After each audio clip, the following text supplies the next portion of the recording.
Good day, everyone. So in this video, I'm going to teach you on how you are going to log in to our FIT portal and in our system, no, the Enterprise Resource Planning or ERP system. So first is we have to search, no, in our Google, no, FIT Portal Academy. And then once you see this website, you click this one, guys, and then you have to register. So you register, you input any email, no, that is accessible, a password, no, your given name,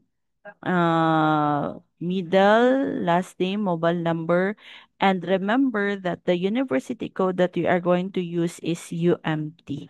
And then you have to click agree and submit everything. So that's how you are going to register in our portal.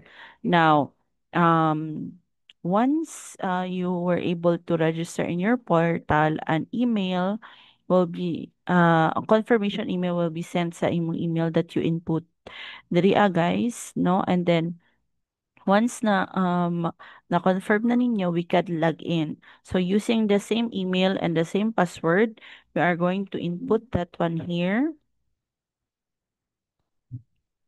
and log in. Okay. Now, uh this is our Fit portal pa lang. So in the Fit portal, makakita taong mga group code, no, username, password nakalagay dyan. And then you have to add here na ay part diri a class that you have to add the group code. No, so I will be the one who will give you the group code. No, so for example, for the subject, sabihin na nanto, 6:30 to 7:30 na time. So the group code that you are going to use is F536. No, so F536. So i-add ninyo ang class code ninyo diri no, an input F536. Okay?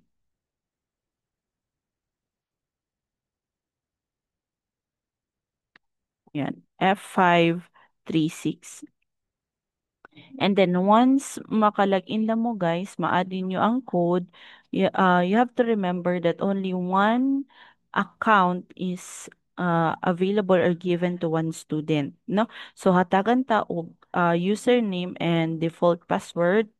So for example, this one. So i-click na to ni so that we will be directed to our system itself. So you use the username and default password that was given to you. No, so if you wish to change the password, pwede ra kaayo ta mag-reset. No, so for example, ato ning gamiton. So username is manager, default password is this one. So this is the second system. So diri agyud ta mag-encode sa tanan natong activity. So you put the money in your username and password that is assigned to you, no, and enter. So, pwede ka ita mag-reset diri guys sa atong Fit portal, no, para dili masundog atong um, password from time to time. No, and over here we can download the materials. So, ang content sa atong materials guys is dalawa. The first one is this one, the quick guide, which is the uh, content, no, na diri ang content sa tanang chapters, no, and theories about smart books para ani chapter 1, no,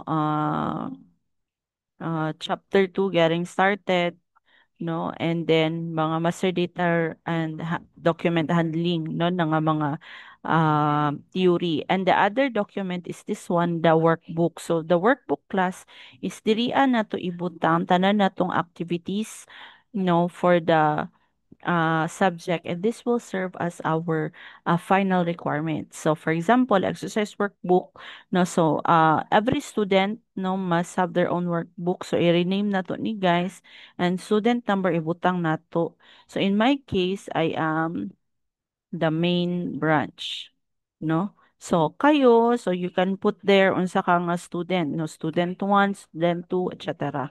No? So um And then naay mga exercises diri ang nga ginahatag payaan ni exercise 1.1 and 1.2, and then naapoy exercise 2.1, so on and so forth. So at the end of the subject class, hopefully matiwas na to ni tanang exercises, no, and manavigate na to ang SAP, no. So going back, so di ba diri ta mag-download ang material. So once we enter na with our system, no, i-click lang na to na and we select this one.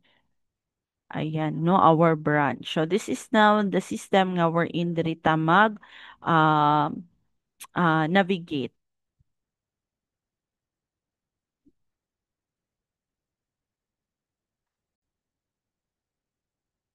Okay. So, yun. So, this is now our system, no, na nalagin. So, dirian na ta mag-work, guys, no, of all our activities. So, na yung mga modules, dirian na ato ang i-navigate, no. Na admin, na financials, purchases, mga sales, treasury, inventory, customers, production, service, etc. No. So, your assignment will be to log in to your Fit portal and log in ta sa ato ang